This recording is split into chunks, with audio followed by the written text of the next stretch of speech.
Welcome sa Tagalog Manhwa Recap. Naglabas ng badge si Elder Luo Tianxing, at nagsabing magmula ngayon si Yefeng ay isa ng elder ng Star Peak Sect. Honorary Elder pagtatakang sambit ni Yefeng, oo sagot ni Elder Luo Tianxing ito raw ngayon ay equal na nilang 5 mga elder.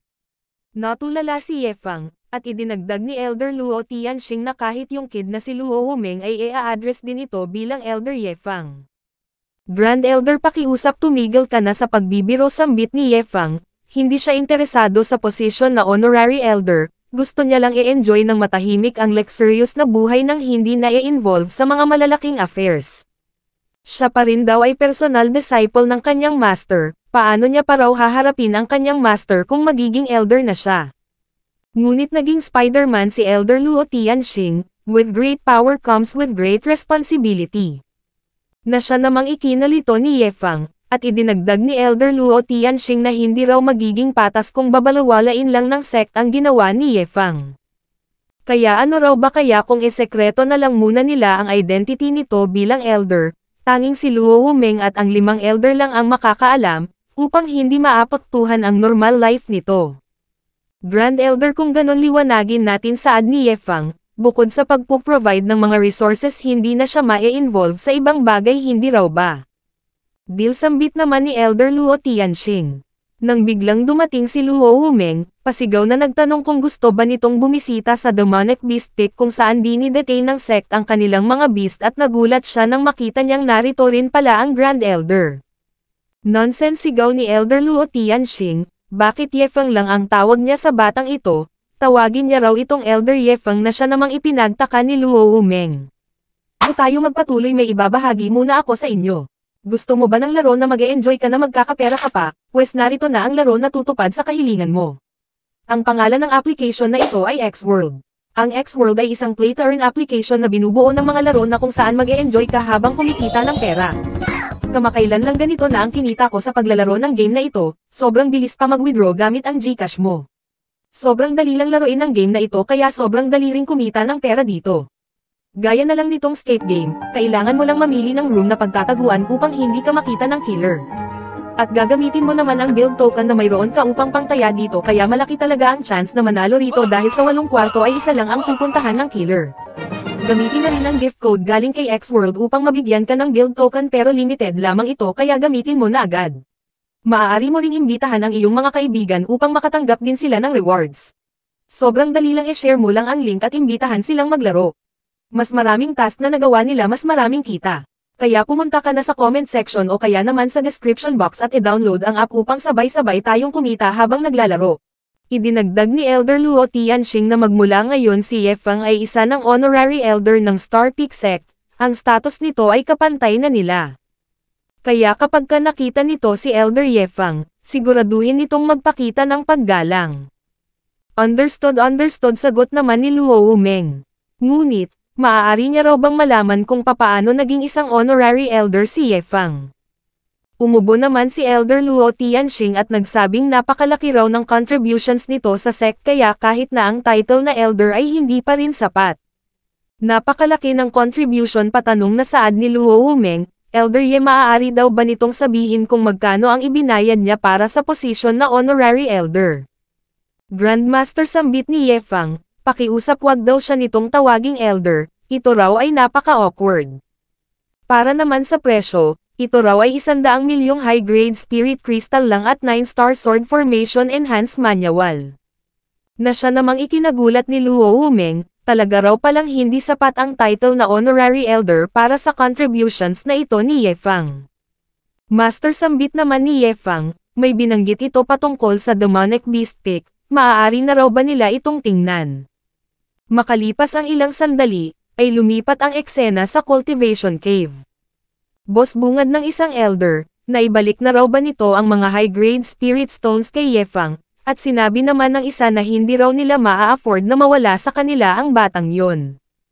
Ngunit umiling-iling lang si Elder Luo Tianxing, ano, hindi mo binalik, o sisa naman ng mga elder. Big Brother sambit ng isa, ito raw ba ay confused, paano nangyaring hindi nito ibinalik ang mga spirit stones, hindi raw sila nagkukulang sa mga spirit stones.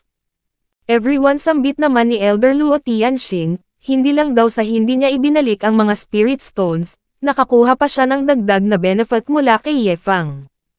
Ayaw niya raw sana itong tanggapin, ngunit ang ibinigay nito ay labis-labis. Nagkaroon ng pansamantalang katahimikan, Big Brother saad ni Elder Chu Yunshan at nagsabing sabihin na lang daw nito kung ilang spirit stones ang ibinigay ni Ye Fang. Napabuntong hininga naman si Elder Luo Tianxing at sumagot na ito raw ay hindi spirit stones, kundi 100 milyong high-grade spirit crystals sabay abot ng storage ring. Tiningnan naman ito ni Elder Cheng Xingfei, at nakumpirma niyang ito nga ay 100 milyong high-grade spirit crystals. Damsambit naman ni Elder Chu Yunshan, sa halagang ito, ang prosperity ng kanilang sect ay masisecure na sa loob ng libo-libong taon. Dahan-dahanin mo paglagay, sigaw naman ni Elder Cao Minfeng, baka madamage ang storage ring. Hindi sigaw naman ni Elder Luo Tianxing, magmula ngayon ay i-activate niya na raw ng permanent ang protective formation ng sect sa lahat ng pagkakataon.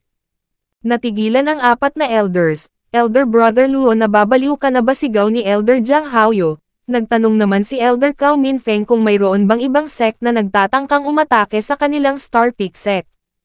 Ngunit ginaya lang ni Elder Luo Tianxing si Ye Fang, napakababaw daw ng pag-iisip nila, ito ay 100 milyong spirit crystal lang, ayos lang, kapag naubusan sila makakakuha pa sila ng dagdag na supply. Makikita ang ekspresyon ng mga elder, hay, isang araw pa lang daw ang batang iyon dito, ngunit pakiramdam na nila sila ay mga pulubi. By the way, dagdag pa ni Elder Luo Tianxing, binigyan din daw siya ni Ye Fang ng enhanced version ng 9-star sword formation. Ito ay nagko-consume ng 10 times na energy, ngunit ang power ay umangat din ng 10 beses. Kahit na isang Transcending Tribulation Realm 9th layer expert pa ang mag-invade, ang mga ito ay makikripple lang o kaya naman mamamatay na siyang ikinagulat ng mga elders.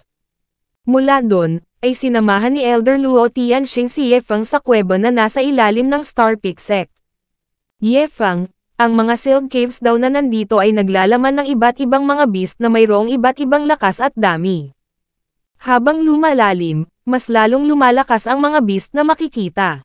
Kung ganun, sambit ni Ye Fang, bakit sinil lang nila ang mga beast na ito rito, bakit hindi pa raw nila pinatay ang mga ito?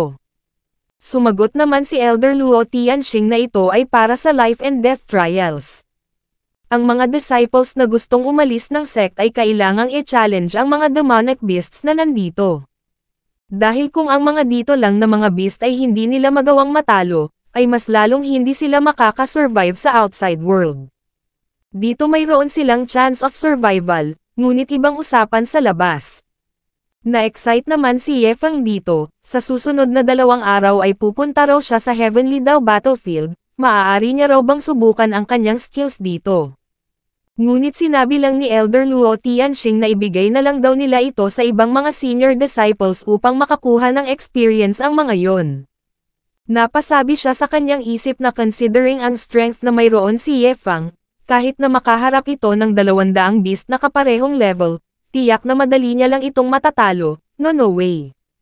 Grandmaster, sambit naman ni Ye Fang, ano raw ba kaya kung mag-breakthrough siya papunta sa Spirit Fusion Realm, maaari na raw ba siyang makapasok, ngunit nagpanggap lang si Elder Luo Tianxing na hindi niya ito narinig at nagsabing napakaganda ng sikat ng araw ngayon.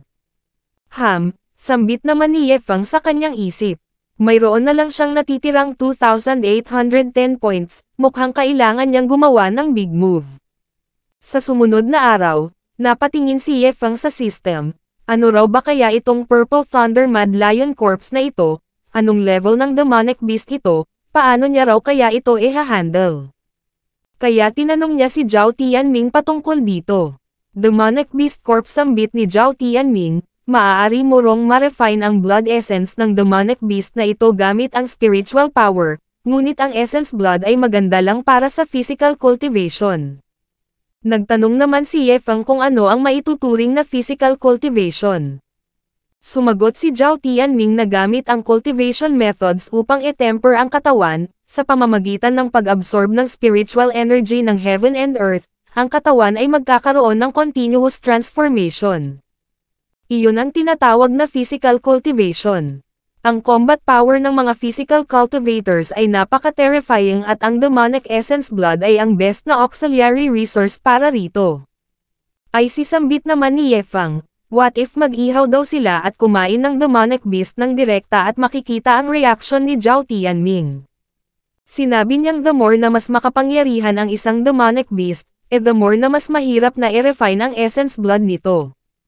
Kaya kung iihawin mo lang ito at direkta na i-consume, natatakot daw siya na ang benefit na makukuha ay wala pa sa 1% ng benefit na makukuha mo mula sa essence blood.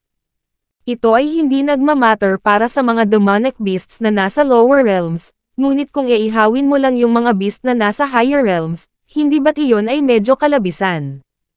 Ngunit humikab lang si Ye Fang at nagtanong kung mayroon ba silang mga physical cultivators dito sa sect.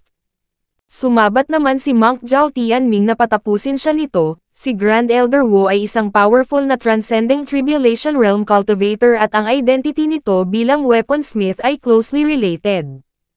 Ayon sa mga sabi-sabi, nung 10 taong gulang pa lang ito, ngunit umalis na si Ye Fang, hoy saan ka pupunta saad ni Zhao Tianming. Ha, junior brother, hindi raw ba kaya na mayroon itong higher realm demonic beast corpse at gusto niya lang itong ihawin ng direkta, at lumipat ang eksena sa training ground ng Star Peak Sect. Ha, sambit ng mga disciples, hindi raw ba kaya na gustong makipaglaban uli ni Brother Ye Fang ngayon, mukhang ito raw ay talagang motivated. Humiga yung disciple na nakalaban ni Ye Fang, wag daw siya nitong tingnan ng direkta, sumusuko na siya. Tumalon si Ye Fang papunta sa stage, naghagis ng storage ring, senior at junior brothers and sisters, wag silang maglaban sa araw na ito, tulungan sila nito sa karneng ito, ililibre niya raw silang lahat ng barbecue. Nag-flash ang storage ring, sumabog nag-imit ng usok na siyang ikinagulantang ng mga disciples, kakareper ko lang sa arena sigaw ng isa. Unti-unting tumila ang usok, at bumungad sa harap nila ang isang napakalaking higher realm demonic beast, shit buti na lang daw patay na ito ang akala nila ay katapusan na nila. Senior brothers and sisters tulungan nyo akong katayin ito hindi ko ito kayang mag-isa sigaw ni Ye Fang at sumang-ayon naman ang mga disciples. Sinubukang humiwa ng isa, ngunit nadurog ang kanyang espada. Brother Ye Fang ang kaliskis ng beast na ito ay napakatigas. Sumubok ang iba, ngunit hindi rin umubra. Shit junior brother Ye Fang mukhang hindi raw sila makakakain. Nagtanong si Ye Fang sa system kung mayroon ba siyang mga powerful tools na maaaring mahiram, nag-notify ang system, temporary niya rong pahihiraman si Ye Fang ng 100 mga daggers, pakiusap gamitin niya raw ang mga ito. Ha, sambit ni Ye Fang sa kanyang isip, binigyan siya nito ng 100 mga crappy na mga daggers, at ibinigay niya ito sa mga disciples. Ha, talaga bang makakahiwa ito sambit ng isang disciple? At napasabi naman ang isa na napakaitim daw ng dagger na ito. Brother Ye Fang ang dagger na ito ay napaka-powerful sambit naman ng isa, parang papel niya lang dong hiniwa ang kaliskis ng beast na ito. Nag-slice na rin ang isa pa, Brother Ye Fang grabe napakatalas ng dagger na ito raw ay napaka-terrifying. Well mabuti kung ganun saad naman ni Ye Fang. Hiniwa ng isa ang kanyang daliri, na siya namang nagpabulwak kay Ye Fang. Hehe sambit ni Ye Fang sa kanyang isip, sino raw ba ang mag-aakala na ang crappy dagger na ito ay napaka-effective?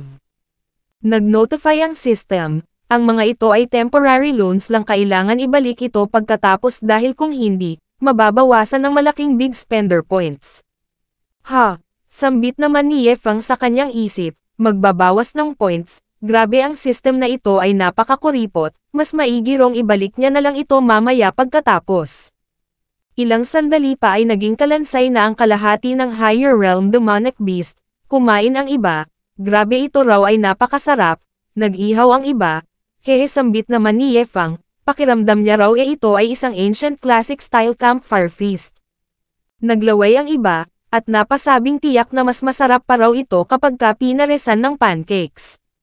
10 miles mula sa east ng Star Peak, mayroong pumasok sa outer layer lower realms formation, at ito ay si Luo Kai. Luo Wumeng dumating na ako sambit niya. Napansin niyang nakaon ang protective formation na nakapalibot sa kabuuan ng sect. Teka lang anong nangyayari dito? Nasa panganib daw ba ang Star Peak Sect? mayroon bang ibang puwersang papunta rito bukod sa kanya, iyon daw ay imposible. Nagdash siya pabangga sa formation, perfect matagal-tagal na raw mula nung matikman niya ang kapangyarihan ng 9-star sword formation, titingnan niya raw kung gaano karaming strike ang mawiwithstand niya sa pagkakataong ito. Inatake niya ang formation, paulit-ulit niya itong ginawa, ngunit paulit-ulit lang din siyang bumanda. Shit, ang power daw ng protective formation na ito ay nag-increase ng husto. What the hell, sino raw ba kaya ang naka-improve nito sa ganitong extent? Biglang sumalubong si Luo Wumeng, Luo Kai sambit niya, ito raw ba ay nababaliw na? Hindi ba nito nare-realize ang power ng kanilang protective formation ngayon, ngunit sinabi lang ni Luo Kai na pumunta raw siya rito upang hanapin ito ngunit muntik na siyang maslaughter ng protective formation na ito. Ngunit sumagot lang si Luo Wumeng na itigil na nito ang nonsense, ano raw ba ang sadya nito? Hahasambit ni Luo Kai, sa pagkakataong ito, siya raw ay nakahit ng jackpot sa Heavenly Dao Battlefield. Siya raw ay nakakuha ng 80 buong Spirit Crystals, at ang mga ito ay high grade lahat. Ngunit tumalikod lang si Luo Wumeng at nagsabing kung yun lang maaari na itong umalis. Na siya namang labis na ipinagtaka ni Luo Kai, shit, ano raw ba ang reaction na ito, hindi raw ba't usually manghihingi ito sa kanya? Luo Wumeng sambit niya, bakit naka-activate ang protective formation ng sect, mayroon bang formidable enemy na paparating? By the way, sino raw ba ang nag-improve sa protective formation ng kanilang sect sa ganito ka-terrifying na level? Ngumisi si Luo Wumeng, hindi nagkataon lang daw na mayroon silang excess na spirit crystals lately kaya ginamit nila ang stock na ito. Natikman na nito ang power ng protective formation na ito, hindi raw ba? Although ito ay nagko-consume ng 10 times na spirit crystals kayang-kaya naman daw itong ma-afford ng sect. Ha, sambit ni Luo Kai, ito ay umaastang kulha, kung ganun ilang spirit crystals daw ba ang stock na mayroon ngayon ang Star Peak sect. Napasabi si Luo Kai sa kanyang isip na porket na improve lang nito ang protective formation magyayabang na ito, sumagot naman si Luo Wumeng na hindi ganoon karami, nasa 100 milyong spirit crystals lang, at tiyak na ilang buwan lang ang itatagal nito. Kakabalik lang nito mula sa Heavenly Dao Battlefield, hindi raw ba, kaya bukod sa spirit crystals, mayroon pa raw ba itong ibang sadya? Nagulantang si Luo Kai sa kanyang narinig na 100 milyong spirit crystals, ngunit nagpanggap siyang kalmado at nagsabing well, matagal-tagal na raw mula nung huli silang mag-inuman, pumunta raw siya rito upang makipag-inuman ng kaunti at napasabi sa kanyang isip na si Luo Wumeng ay matalik niyang kaibigan, hindi ito nagsisinungaling sa kanya patungkol sa mga mahahalagang bagay, kaya tiyak na totoo raw ang sinasabi nito. Makalipas ang ilang minuto, ay pumasok na sila.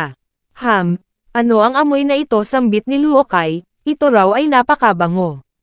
Sinabi ni Luo Wumeng na tiyak na ito ay isang Purple Thunder Mad Lion. Anong sinabi mo, sigaw naman ni Luo Kai. Tumingin sila sa ibaba, natigilan sa kanilang nakita, oh my god, totoo nga, sambit ni Luo Kai. Napasabi si Luo Wumeng sa kanyang isip na ang aura na ito, ang Purple Thunder Mad Lion na ito ay tiyak na nakasurvive sa Heavenly Dao Tribulations at maaari nang mag-ascend sa Upper Realm anumang oras, ito raw ay isang terrifying demon.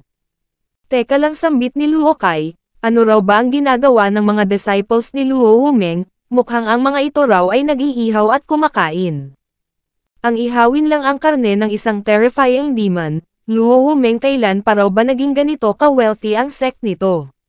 Wealthy, may asambit naman ni Luo Wumeng, malamang kagagawan na naman daw ito ng prodigal na Yefeng na yon.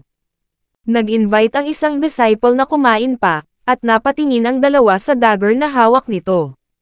Pinagmasdan nila ang nangyayari sa baba, sa nag-e-slice ng karne, anong klase ng divine weapon yun, my friend, sambit ni Luo Kai, napaka-strange na raw ng sect nito ngayon, napasabi si Luo Wumeng na the more na mas powerful ang isang beast, the more na mas precious ang essence blood na mae-extract mula rito. Kapag ito ay nalaman ng 5 elders, mas maigi raw na i-notify niya ang mga yon. Hey 5 Grand Elders, sambit ni Luo Wumeng sa voice transmitter, bilisan daw nila, nagiging extravagant na naman daw si Yefeng, nag-iihaw ito ngayon ng corpse ng isang Purple Thunder Mad Lion na naka-endure sa 9 Heavenly Tribulations. Kung hindi sila magmamadaling pumunta rito, baka maubos na raw ito ng mga disciples. Luo Wumeng sambit ni Luo Kai, sino raw ba ang Yefeng na tinutukoy nito, bakit kailangan pa nitong papuntahin dito ang mga elders, hindi niya raw ba ito kayang i-handle? Sa tingin mo hindi ko gustong i-handle ang taong ito sambit ni Luo Wumeng, si Yefeng daw ay ang 6th core disciple ng kanilang sect, ito ay nagbigay ng 100 milyong high-grade spirit crystals sa sect at enhanced version ng 9-star sword formation secret book. Ni naging Grand Elder ng araw ito ng kanilang sect at maging siya ay kailangan itong tawaging Grand Elder, kaya paano niya raw ito mahahandle? Sa likod bundok, ay makikitang napatingin ang First Elder kay Elder Chu Yunshan. Gusto nitong pumunta sa arena, alam daw ba nila kung gaano kahalaga ang ganoong beast para sa kanyang cultivation? Hey Elder Wu, saan ka pupunta? Sigaw ng mga elders at lumipad upang pigilan siya. Fifth brother, kumalma, kasigaw ng ibang elders, ang impulse daw ay devil. Na-endure ang 9 heavenly tribulations sambit ni Elder Luo Tianxing, ni kailangan niya pa raw bang banggitin, ang isang great demon corpse na nasa ganoong level ay napakahalaga para sa enlightenment ng isang physical cultivator. Kumalma ang ibang mga elders, pasigaw na umiyak si Elder Chu Yunshan, ngayon sa loob mismo ng kanilang sect ay talagang mayroong ganoong great demon's corpse, ngunit halos maubos na ito ng kanilang libo-libong mga inner at outer disciples. Ano, sigaw ng ibang mga elders, kung ganun bilisan natin, pigilan natin ang mga yon, sambit naman ng first elder. Napasabi si Elder Chu Yunshan na tiyak na kagagawan na naman ito ng batang Yefeng na yon. Gusto nitong ihawin lang at i-distribute sa libo-libo nilang mga disciples ang ganoon katinding demon beast, ano raw ba ang gagawin nila? Well, sambit ng first elder, after all napakaraming good things daw na binigay ni Yefeng sa kanila. Hindi nila maaaring basta-basta na lang na-snatch ang great demon corpse na yon, after all iyon ay pag-aari ni Yefeng mismo. Biglang sumabat si Elder Jiang Haoyu, kahit na inihaw lang nila ang great demon corpse na yon, ito pa rin daw ay napaka-beneficial sa libo-libo nilang mga inner at outer disciples. Hay, sambit ng first elder, ano raw ba kaya kung pumunta na lang din sila doon at tumikim? Mas maiging ganon na lang ang gawin nila, since maging sila ay hindi nakakatikim ng great demon's corpse na nasa ganoong level noon. Makalipas ang ilang minuto, ay nadatnan nilang nagpapaligsahan sa pagkain si Luo Kai at Luo Wumeng habang chini-cheer ng mga disciple. Hindi makapaniwala ang mga elders sa kanilang nakita. Ha, sambit ng first elder, ano raw ba ang ginagawa ng mga ito? Hinampos ng isang disciple ang gang, hahaha, nanalo ako, sigaw naman ni Luo Kai.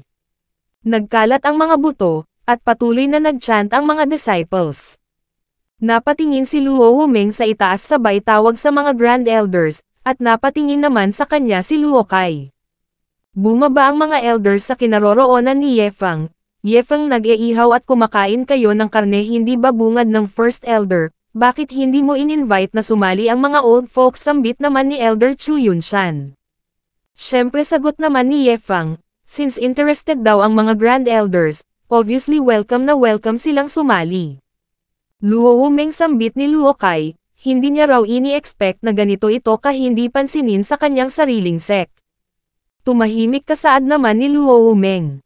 Makalipas ang ilang sandali, naubos na ang karne, hiningi ni Elder Chu Yunshan ang kalansay, at nagpasalamat naman si Yefeng. Ipinakilala naman ng sect master si Luo Kai kay Yefeng. Elder Ye, ito ay kanyang matalik na kaibigan, isang 4th layer transcending tribulation realm physical cultivator. Elder Ye, gulat na sambit ni Yefeng, tawagin mo siyang Elder Ye, sigaw ni Luo Wumeng kay Luo Kai. At napasabi si Yefeng sa kanyang isip na tama, inutusan daw pala ng mga elders ang Grandmaster na tawagin siyang Elder Ye. Senior Luo, bati ni Yefeng, Elder Ye, hindi mo na kailangang maging masyadong formal, sambit naman ni Luo Kai. Sinabi ni Yefeng na ito ay kaibigan ng kanyang master kaya natural lang daw na tawagin niya itong senior. Ha, sambit naman ni Luo Kai, tinatawag itong elder ni Luo Wumeng ngunit tinatawag niyang master si Luo Wumeng. Sinabi naman ni Luo Wumeng na si Yefeng daw ay personal disciple ng kanyang anak kaya technically, siya ang master nito. In any case, ito raw ay mahirap na ipaliwanag. Nag-notify ang system, big spending mission completed. Ang host ay makakatanggap ng 1,000 Big Spender Points, at 200 Essence Blood ng Transcending Tribulation Realm 9th Layer Peak Purple Thunder Mad Lion Demon Beast na naka-endure sa 9 Heavenly Tribulations. System sambit naman ni Yefang sa kanyang isip, ano raw ba ang concept ng enduring 9 Heavenly Tribulations, bakit daw ba napakahaba ng prefix na ito? Sumagot ang system, sa Shuantian Continent, para sa mga cultivators o kaya mga great demons, upang maka-ascend sa higher realm pagkatapos na maabot ang 9th layer peak ng Transcending Tribulation Realm, kailangan nilang mag-withstand sa 9 Heavenly Tribulations. Ang Heavenly Thunder Tribulation ay iba sa ordinaryo lang na Thunder Tribulation. Ha, sambit naman ni Yefang, so ganoon raw pala. Niyugyug ni Luo kay si Yefang, salamat daw dito at nagkaroon siya ng privilege na i-enjoy ang delicacy na yon. Ngunit still, masasabi niya pa rin na napakasayang ng essence blood ng Great Beast na yon. Nahilo naman dito si Yefang, sumakit ang balikat, naglabas ng item, Senior Luo ito raw ba ang tinutukoy nito? Sambit naman ni Luo Kai, ang aura na ito, mukhang ito raw ay essence blood na nagmula sa Purple Thunder Mad Lion na yon. Sinabi ni Yefang na maaari niya raw itong bigyan ng ilang ganito, ngunit ang iba ay ibibigay niya sa kanyang maliit na doggy doon sa bahay.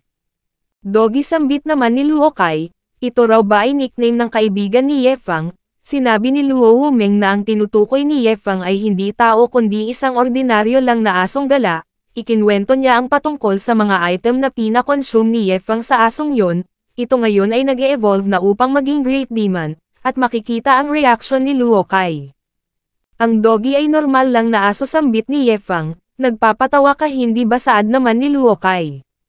Nagpapatawa ka hindi ba, at nagkatinginan ang tatlo. Ilang sandali pa ay sinabi ni Yefang na kung wala na aalis na raw siya. Luo Kai sumama ka sakin bibigyan kita ng opportunity saad naman ni Luo Wumeng. Anong opportunity sambit ni Luo Kai? Hey bakit ito umaalis hindi pa siya nito sinasagot anong opportunity daw ba ang maibibigay ng sect nito sa kanya. Makalipas ang ilang sandali, ay lumipat ang eksena sa bahay ni Luo Wumeng. Ano ito tanong ni Luo Kai, hindi naman siguro ito isang lason hindi raw ba? Sinabi naman ni Luo Wumeng na kung hindi lang daw sila magkaibigan, hindi niya raw ito ibibigay. Hindi ka pa nakakakita ng ganito hindi ba, ito ay isang enlightenment pill. Sambit naman ni Luo Kai, totoo raw ba ito? Kailangan mo akong pasalamatan sambit ni Luo Wumeng, inihagis ni Luo Kai ang pill sa kanyang bunganga, kumislap, nag-release ng matinding spiritual energy, at makalipas ang 20 minuto ay natapos na ang enlightenment. Elder Luo hindi ako nagsinungaling sa iyo hindi ba, ang enlightenment na ito ay nanggaling din sa Yefang na yon. Maliban sa 70 na ibinigay nito sa sect, mayroon pa itong natitirang mga enlightenment pill upang ipakain sa kanyang aso. Maging si Xia Chanyo ay alam din ang patungkol sa batang ito, sinabi pa raw nito na hanggat tulungan niya lang si Yefang sa mga ipinapagawa nito, siya ay makakatanggap ng 9-leaf resurrection herb. Niwala na itong pakialam sa kanyang auction house, at nagboluntaryong maging elder sa sect ng kanyang anak. At ang Bai Tianhong na yon na dapat mag-soul supervise lang sa sect ng kanyang anak, ayaw nang umalis doon. Hoy saan ka pupunta hindi pa tayo nakakainom, drink may as sambit ni Luo Kai, o bakit ka nagagalit sambit naman ni Luo Wumeng. Sumagot si Luo Kai na siya raw ay tumatanda na, siya ay nag-iisa, at maliban kay Luo Wumeng wala na siyang ibang kaibigan at pamilya. Dapat sa edad niyang ito may anak na raw siyang kasing tanda ni Luo Chenzo. Patawad sa pag-hit sa sore spot saad naman ni Luo Wumeng. Kumislap si Luo Kai, pupunta raw siya sa sect ng anak nito, magiging elder, at doon na magsisettle down. Agad na sumibat si Luo Kai, fuck you talagang wala kang hiya sigaw naman ni Luo Wumeng, bumalik daw ito rito. Shit bukang bibig daw ng taong yun noon na hinding-hindi siya sasali sa anumang faction dahil sa ayaw niya sa mga rules at gustong maging malaya. Tapos ngayon, naiyak ang sect leader. Ngunit kung hindi lang daw sana sa responsibilidad na mayroon siya rito gusto niya rin daw sanang maging elder doon upang mapalapit kay Yefang. Sinampal niya ang kanyang pisngi, hamuntik niya na rong makalimutan, kailangang sabihin niya raw sa mga elders ang patungkol sa Essence Blood na ibinigay ni Ye Fang kay Luo Kai. Samantala, sa courtyard ni Ye Fang, ay makikitang nagkakaraoke ang ating bida nang biglang dumating si Zhao Tianming, sinipa ang pinto, na siyang naging dahilan upang tumilapon ito. Junior brother sigaw ni Zhao Tianming, alam niya raw na ito ay gastador ngunit ang ginawa niya raw kanina ay kabaliwan na. Senior brother kumalma ka, wag kang magpanik sa maliit na bagay, tingnan mo sinira mo na naman ang aking pinto, saad ni Ye Fang. Naglabas ng scripture si Zhao Tianming patungkol sa Purple Thunder Mad Lion, kinuha niya raw ito sa scripture pavilion, kapag ang Grand Beast daw na yon ay kasing laki ng maliit na bundok, ibig sabihin ito ay isang great demon na naabot na ang transcending tribulation realm. Alam ko, sambit ni Ye Fang sabay hablot sa scripture, di bale sambit ni Zhao Tianming, hindi niya raw maipapaliwanag sa prodigal na tulad nito ang patungkol sa bagay na ito, siya raw pala inutusan silang mga core disciples na sumama sa kanya pabalik sa Star Spirit Sect na pinamumunuan ng Holy Maiden, mukhang kailangan niya raw mag-adapt sa pagkagastador ng junior brother na ito. Hilong umalis si Zhao Tianming, at nakalimutan niya na ang dala niyang scripture. Ilang sandali pa ay pinanday ni Ye Fang ang pinto, pumunta lang daw dito ang senior brother at iniwang sira ang pinto. Kung ano-ano pa ang pinagsasasabi nito, hay pumunta lang daw ito upang sirain ang kanyang pinto. Makalipas ang ilang sandali, hay sa wakas makakapagpahinga na raw siya. Nang biglang sumabog na naman ang pinto, tumilapon si Ye Fang. Ye Fang, natutulog ka na ba, sambit ni Elder Chu Yunshan, ang buhay ay meaningless, sagot naman ni Ye Fang. Kumuha ng storage ring si Ye Fang mula sa kanyang mahiwagang bulsa, Grand Elder Wu, hindi na raw nito kailangang magsalita pa. Naiintindihan niya raw ang sadya nito, ang storage ring na ito ay naglalaman ng 10 drops ng Great Demon Essence Blood, ireregalo niya raw ito, at napasabi sa kanyang isip na gustong-gusto niya na raw matulog.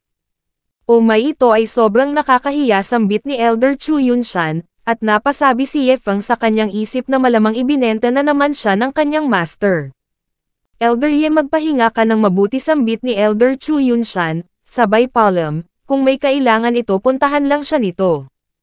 Hay, sambit naman ni Ye Fang, lilipat na raw siya ng courtyard. Pagsapit ng umaga, nagising na ang ating bida, hay ang sarap dong magpalit ng courtyard.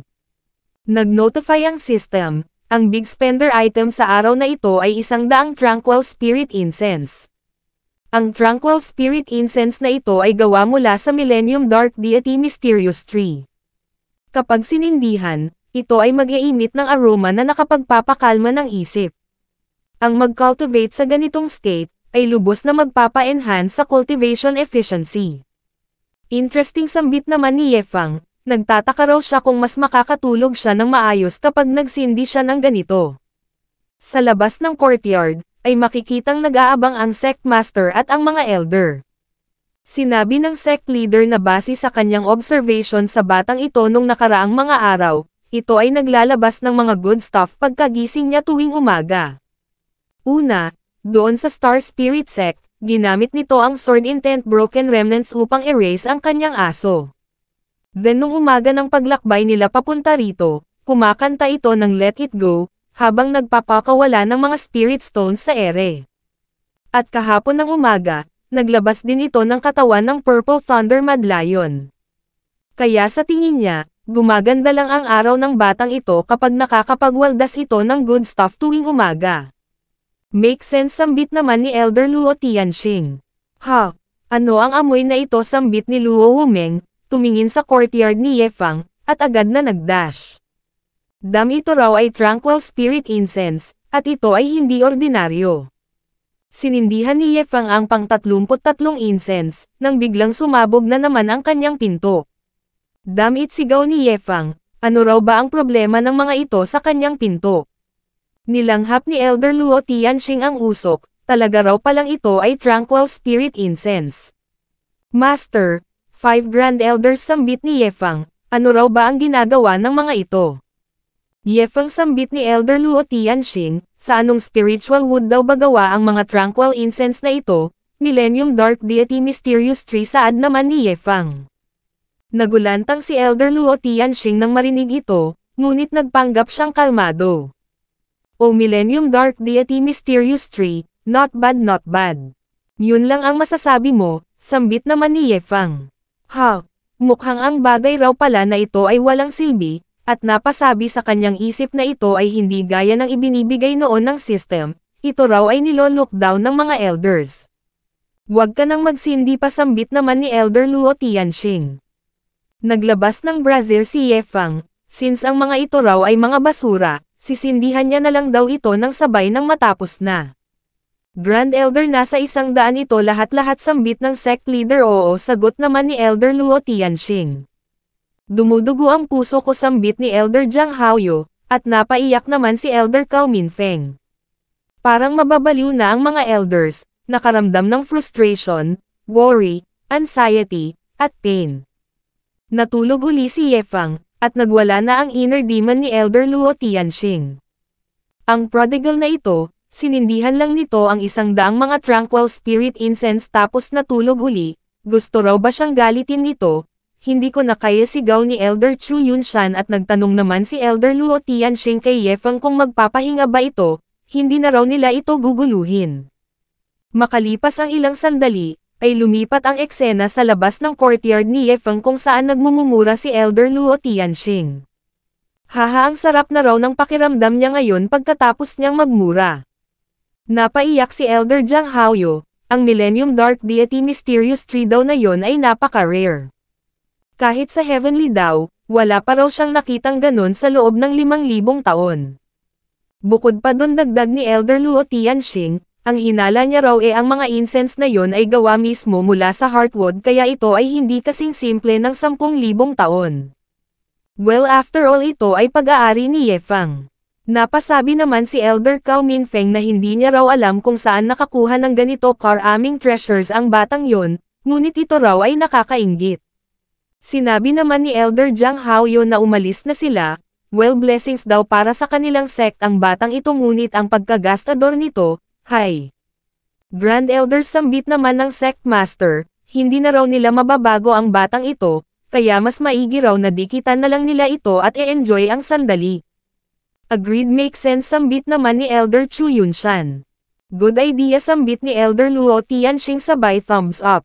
At nagkasundo ang mga elders na mag-cultivate na lang sa labas ng courtyard ni Ye Fang habang hindi pa nauupos ang mga incense. Makalipas ang 1 oras, ay nagising na si Ye Fang. Sa wakas naubos na raw ang incense. Nag-notify ang system, congratulations host sa matagumpay na pag-consume sa Big Spender product sa araw na ito. Bilang reward, ito ay makakatanggap ng 200 Tranquil Spirit Incense na gawa sa Millennium Dark Deity Mysterious Tree. Ano pa, sigaw na tanong naman ni Ye Fang, system Tino troll daw ba siya nito? Inihampas ni Ye Fang sa sahig ang mga incense, ganito na naman ang ibinigay nito, ano raw ba ang gagawin niya sa mga basurang ito? Maging ang mga elders nga raw ay walang pake rito, bakit daw ba ito ang ibinigay ng system sa kanya? Hindi. Kailangang madispatsa niya raw ang mga ito, dahil kung hindi masisira ang kanyang identity bilang God of Extravagance. Lumabas si Ye Fang, Grand Elders, ano raw ba ang ginagawa ng mga ito rito, at sumagot si Elder Luo Tianxing na ang mga cultivators daw ay walang pinipiling lugar at oras. Tanging sa pagsunod lang sa gusto ng puso mo, maaabot ang pinakamataas na level ng cultivation. Grand Elder, ang husay mo, sambit naman ni Luo Wumeng sa kanyang isip. Perfect, sambit naman ni Ye Fang, ang mga elders na lang daw ang ipapadispatsa niya sa mga stick na ito. Binitawan niya sa harap ni Elder Luo Tianxing ang dala niyang mga incense, at agad na bumalik sa loob. Anong nangyayari, sambit ni Elder Luo Tianxing sa kanyang isip, bakit daw ba pakiramdam niya naging pulubi na siya? Bukod pa doon, iniwan lang nito rito ang 200 mga Tranquil Spirit Incense nang walang binitawang salita, ano raw ba ang ibig sabihin ng batang yon? Teka lang saglit, sigaw ng sect leader, Grand Elder, naalala daw ba nito kung papaano nagbago ang ekspresyon ng mukha ni Ye Fang nung sinabi nitong ang mga incense na ito ay not bad? Oo, tama, sambit naman ni Elder Luo Tianxing. Hindi raw ba kaya na, at dumugtong ang sect leader na malamang sa sinabing iyon ng Grand Elder, iniisip ni Ye Fang na ang mga ito ay mga basura. Kung kaya, Pinaubaya na lang nito sa kanila ang pagdispatch sa mga bagay na ito. Kumatok si Elder Luo Tianxing, Ye Feng nagpapatulong daw ba ito sa pagdispatch sa mga incense na ito? Grand Elder, maa-appreciate ko ang tulong mo, sagot ni Ye Feng. Ito na raw ang bahala sa mga basurang incense, wala na raw itong value sa kanya, na siyang nagpalaki sa tenga ni Elder Luo Tianxing. Napangisi si Elder Luo Tianxing, lumingon sa kanyang mga kasama, tumakbo na raw sila. Makalipas ang ilang sandali, ay hinati-hati na ng First Elder ang mga incense. Kumislap si Luo Wumeng, tumaas ang ilong, paano siya nasaan na raw ang parte niya, sambit niya sa kanyang isip. O anong tinitingin-tingin mo, saad ni Elder Luo Tianxing, wala raw itong parte rito, sabay hagas kay Luo Wumeng sa bintana na para bang aso. Ha, sambit ng sect leader sa kanyang isip, magkasama silang nanghingi, paanong nangyaring wala siyang parte, bakit ayaw daw siyang bigyan ng mga ito kahit na 10 piraso lang. Elder brother, maging pulubi tayo, sambit ni Elder Chu Yunshan sabay labas ng damit ng pulubi. Big brother, magmula ngayon tumambay tayo sa harap ng courtyard ni Ye Feng tuwing umaga, at ang lahat ng mga bagay na ilalabas nito ay sabihin nilang ordinaryo. Though ang panlilimos ay napaka-strange, ngunit kung makakatanggap naman sila ng ganitong mga items tuwing umaga, pipiliin niya na lang dong maging pulubi. Tama yun, sambit naman ni Elder Cao Minfeng, ang panlilimos ay magpapayaman sa kanila. Hay, sambit naman ni Elder Luo Tianxing sa kanyang isip, ganito na sila katanda ngunit nagbibiroan pa rin, limos lang ang tawag nila dito, ngunit ang totoo ay nag-aalala sila na kapag sinabi nila kay Ye Feng ang tunay na value ng mga inilalabas nito, baka hindi ito ibigay ni Ye Feng. Luo Wumeng, bukas pupunta si Ye Feng sa Heavenly daw battlefield, siguraduhin daw nitong magiging ligtas ang batang yon. Understood, sambit naman ng sect leader, idinagdag naman ni Elder Luo Tianxing na also, dapat ito lang daw ang mag-isa na maghatid kay Ye Feng sa Heavenly daw battlefield teleportation tower. Sa sumunod na araw, sa courtyard ni Ye Feng, napakataas ng tulog niya, napakasarap na raw ng pakiramdam niya, palam sa kahapong siya. Nag-swipe siya sa system, ang big spender item sa araw na ito ay 10,000 second rank 9th tier Earthbound Prison Talisman. Note, ito ay gumagawa ng Earthen Prison na maaaring magkulong sa kalaban. Interesting, sambit ni Ye Feng, ito raw ay isang control type talisman. Sa pagkakataong ito hindi siya magmamadali, maaari niya raw itong magamit doon sa Heavenly daw battlefield. Makikita sa labas ang First Elder, si Ye Feng ay aalis na sa araw na ito, nagtataka raw siya kung may matatanggap silang dagdag na benefits. Although hindi niya sinabihan ang Second Elder at ang iba pa, ngunit ang nakakahiyang panlilimos na ito mas maiging siya na lang mag-isa ang magtiis. Ngunit nagulantang siya nang makita niya si Elder Jiang Haoyu, nakanganga at may dalang lagyanan ng limos. Second Elder, kalabisan na ito, sambit ni Elder Luo Tianxing, at napasabi sa kanyang isip na bakit daw ba hindi niya naisip ang ganito, since nandito sila para manlimos, kailangan pa raw ba nila ng dagdag na mga bowls? Big brother, saad naman ng Second Elder, ano raw ba kaya kung ganito na lang, kapag may natanggap sila ngayon hahatiin nila itong dalawa. Sige ayos yon, sambit naman ng First Elder. Teka lang, iyon ay, at makikitang nagtatago pala sa likod ng puno ang Third Elder. May dala itong basag na bowl, ayos lang daw ba kung sumali siya? Nagkatinginan ang tatlo, nagkaroon ng awkward silence. Not a bad bowl, sambit ng First Elder sa kanyang isip.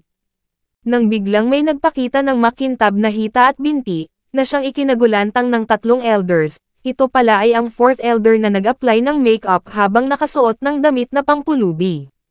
Sister, gumising ka, sambit ng Third Elder, ito ay nakakatakot, hindi raw ba kaya na nababaliw na ito? Hihihi, sambit ng Fourth Elder, hindi niya raw inaasahan na narito rin ang mga ito. Nasa loob pa raw ba si Ye Feng? Lumingon-lingon ang First Elder, nandito rin ang Fifth Elder, hindi raw ba? Nasaan ito? At sinabi naman ng Fourth Elder na hindi raw ba't maaga itong gumising kanina, at makikitang nag-e-ensayo pala sa likod si Elder Chu Yunshan. Nakita ito ng First Elder, nilapitan, at hindi makapaniwala sa kanyang nakita. Pumunta lang daw sila rito upang manlimos, hindi na raw nito kailangang mag-all out.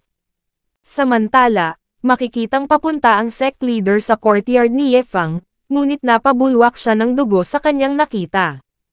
Nandito rin ba si Mingming, tanong ng 4th Elder? Lumingon-lingon ang 1st Elder, ano raw ba ang nangyayari, at nagtanong naman ang 5th Elder kung kailangan ba nila ng bowl. Tumalikod ang sect leader, tumakbo paalis, wala siyang nakita, wala. Makalipas ang 10 minuto, ay binuksan na ni Ye Fang ang pinto.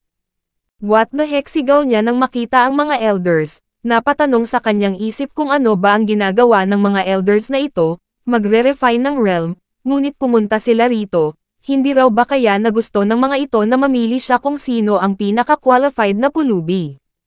Napangisi ang 1st Elder, naglagay ng 10 drops ng Great Monster Essence Blood sa bowl si Ye Fang, napaiyak, ang pumili raw ng pinaka-qualified na pulubi ay nakakatakot. Hindi na raw makakakita ang mga ito ng disciple kahit saan na kasing husay niya, mas maiging hanapin niya na lang daw ang kanyang master. Makalipas ang ilang sandali ay sobrang lakas ng tawa ni Elder Chu Yunshan, haha, ito raw ay gumana. Lumalabas na sa bowl niya pala naglagay ng limo si Ye Fang. Ngunit biglang may nagklip sa leeg ni Elder Chu Yunshan, hihingi pala ng parte ang iba. Ilang sandali pa ay lumipat ang eksena sa main hall ng Star Peak Sect kung saan makikitang humihingi ng pasensya si Ye Fang dahil natagalan siya. Nagtanong ang sect leader kung nakita ba ni Ye Fang ang mga elders pag alis niya, oo, sagot naman ni Ye Fang. Talagang ang mga yon daw ay malalakas. Nire-refine nila ang kanilang mga puso sa pamamagitan ng rigorous cultivation at nagpapanggap na mga pulubi. Though ang mga ito raw ay hindi nagsalita, naiintindihan niya raw ang lahat. Kaya binigyan niya ng 10 drops ng Great Demon Essence Blood ang pinaka-miserabling elder, ang 5th Elder. Bullshit, sambit naman ng sect leader sa kanyang isip, nire-refine ang kanilang puso, nagpapanggap na mga pulubi. Fuck, ang mga yon daw ay talagang nanlilimos. Napakaraming treasures ni Ye Fang, at since nagtagumpay ang mga yon, tiyak na magiging shameless pa raw ang mga yon sa susunod. Hay, nevermind, hindi niya rin naman daw makokontrol ang bagay na ito, titingnan niya na lang daw kung ano ang mangyayari sa hinaharap. Master, excited na sambit naman ni Ye Fang, handa na raw ba yung ibang mga disciples? Kailan pa raw ba sila pupunta doon sa Heavenly Dao Battlefield Teleportation Tower? Ngunit sinabi lang ng sect leader na nagbigay daw ng instruction ang 1st Grand Elder na silang dalawa lang ang pupunta at aalis na raw sila ngayon mismo. At, lumipad na nga sila. Sa courtyard ni Ye Fang, ay napasabi ang 2nd Elder na ilang araw pa lang daw nilang nakakasama ang batang yon, ngunit sa tingin niya mamimiss niya ito pag alis nito. Napasabi naman ang 3rd Elder na once na makaalis na ito, malamang ito raw ay hindi na babalik dito sa Star Peak Sect. Sinabi naman ng 4th Elder na malakas naman daw ang protective formation nila dito sa sect, ano raw ba kaya kung pumunta na lang sila sa Star Spirit Sect? Hoy mga matatanda, wala na talaga kayong mga hiya, sigaw naman ng 1st Elder. Una nanlimos kayo tapos ngayon gusto nyo na ring sundan si Ye Fang doon sa Star Spirit Sect. Tingnan daw nila ang 5th Elder, ito ay napaka-practical. Ngunit sinabi lang ng 5th Elder na aalis na siya, ipinapaubaya niya na ang sect sa kanila, hindi niya na kailangan ng words of gratitude, paalam Star Peak Sect at agad na lumipad. Na-trigger naman dito ang 1st Elder, silang lahat daw ay mananatili dito sa sect, wala na siyang papayagan pang pumunta sa Star Spirit Sect. Seryoso daw siya. Ang sino mang hindi sumunod ay makakatanggap ng matinding consequences. Nanginig dito ang mga elder, at nabitawan ng isa ang supot na dala niya. Master, sambit ni Ye Fang, mukhang peaceful daw dito, walang signs ng mga demonic beast o mga cultivators na nasa daan, ibang-iba sa sitwasyon doon sa Star Spirit Sect. Sinabi naman ng sect leader na posibleng ang mga cultivators daw na nasa malapit ay hinahunting ang mga demonic beast upang mag-ensayo. After all, ang lahat daw ng mga monster na nasa Heavenly Path Battlefield, ay 3 beses na mas malakas kumpara sa mga nandito na nasa kaparehong cultivation rank at species. Sa Heavenly Path Battlefield, ang isang beast ay kayang pumatay ng 3 beast na nasa kaparehong level sa lugar na ito, at ganoon din pagdating sa mga cultivators. At tungkol naman sa wala silang nakikitang mga cultivators dito, ito rin ay isang posibilidad. After all, Ang Xuantian continent ay napakalawak. Nang biglang may napansin silang isang individual, o ganoon ba sambit nito, so ang pagkikita raw pala nilang ito ay isang tadhana.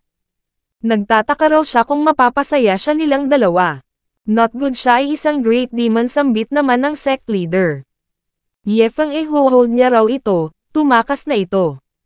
Huwag kang umalis sambit naman ng babaeng great demon, nagcast siya ng spell, hindi na raw sila makakatakas sa sandaling ito.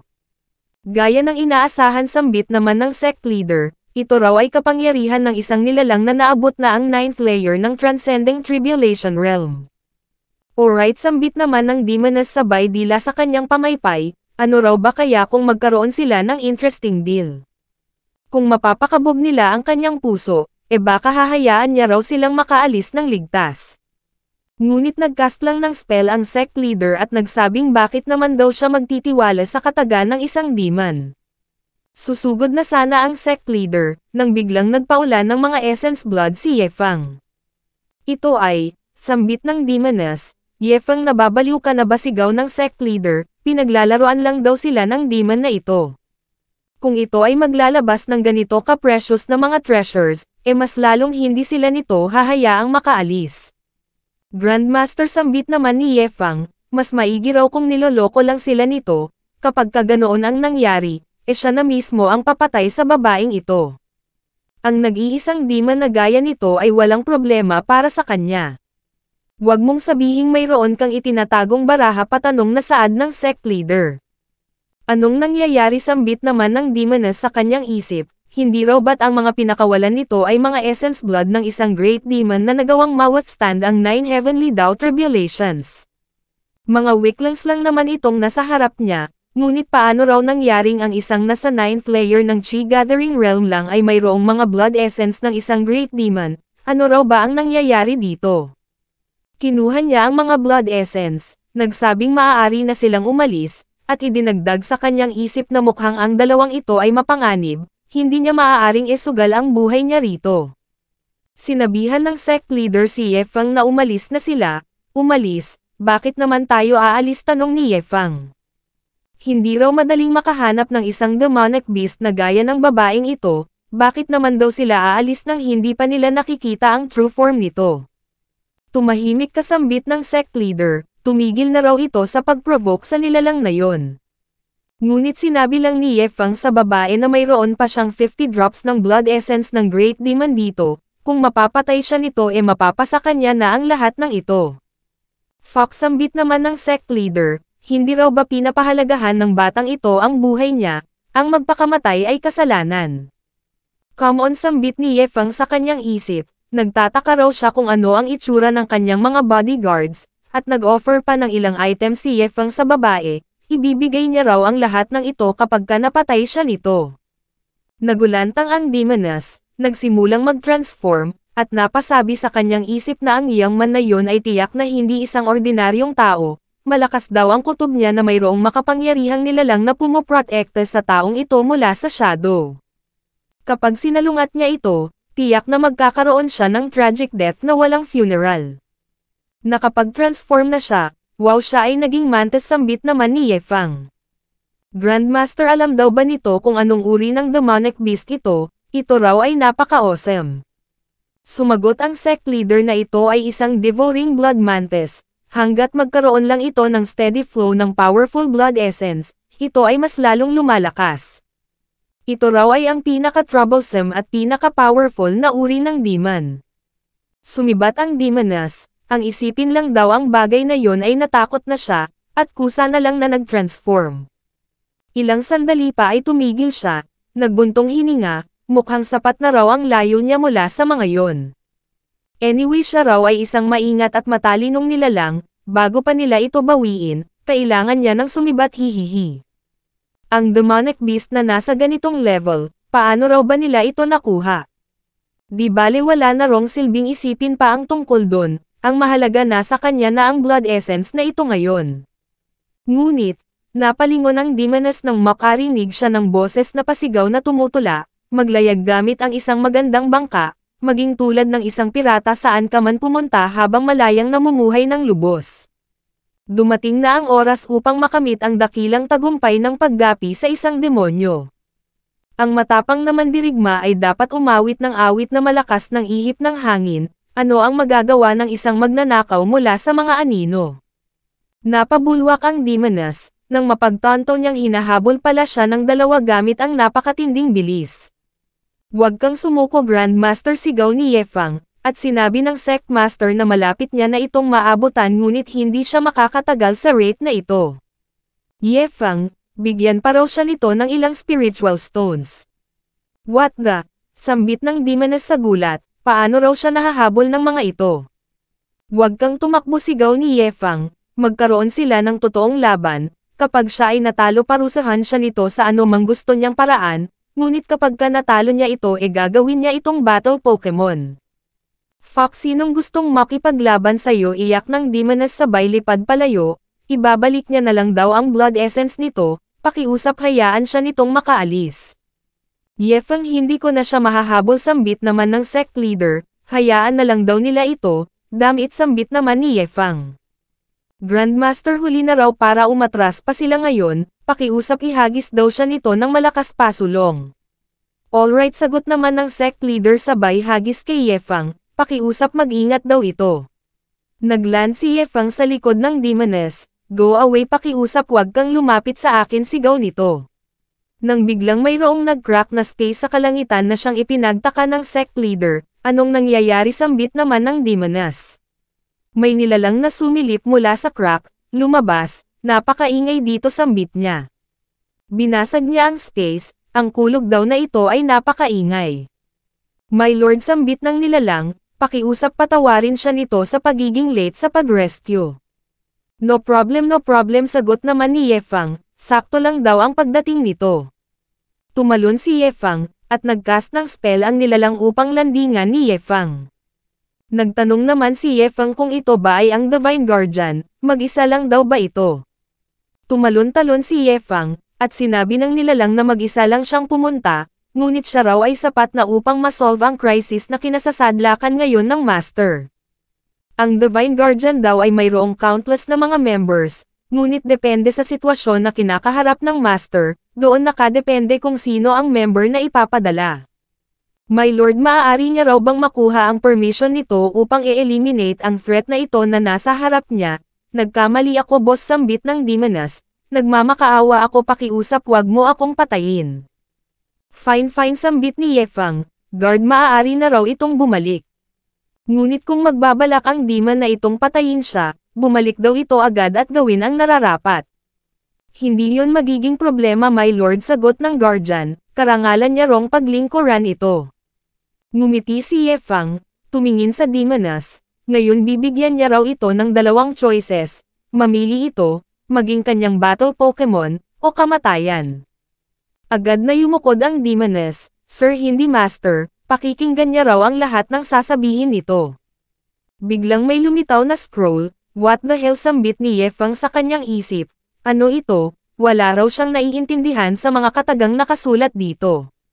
Sinabi naman ng sect leader na ito ay isang heavenly law blood contract, hanggat patikan lang ito ng dugo ni Yefang makokontrol niya na ang bawat galaw ng Demoness na ito. Oh, sambit naman ni Yefang, napatingin sa Demoness, sa dibdib, kinagat ang kanyang hintuturo, inilapat sa contract, at nagsabing ang kaunting dugo ay baliwala sa kanya kung ang kapalit naman nito ay isang battle Pokemon. Nag-release ng spiritual energy ang contract, nakaramdam ng init ang Demoness, nagkaroon ng reaction ang kanyang buong katawan, bumagsak, at nag-notify ang system. Congratulations, user, sa pag-obtain sa Blood Devouring Mantis, ito ay isang great fit. Hehe, sambit naman ng ating bida sabay hawak sa noo ng Demoness. Magmula ngayon siya na ang master nito, ang pangalan niya raw ay Yefang. Mula doon, ay nagpatuloy na sila sa kanilang paglalakbay lulan sa likod ng Demoness. Yefang, sambit ng sect master, alam niya raw na ito ay nagmula sa upper realm, ngunit who the hell daw ba ito? Grandmaster, sambit naman ni Yefang, siya raw ay personal disciple lang ng kanyang master. Tumawa naman dito ang sect leader. Napakahusay daw ng nakupkop na disciple ni Luo Chenzo. Napabuntong hininga naman si Yefang, Grandmaster, sambit niya sa kanyang isip, Talaga raw bang hindi nito minamind ang kanyang identity?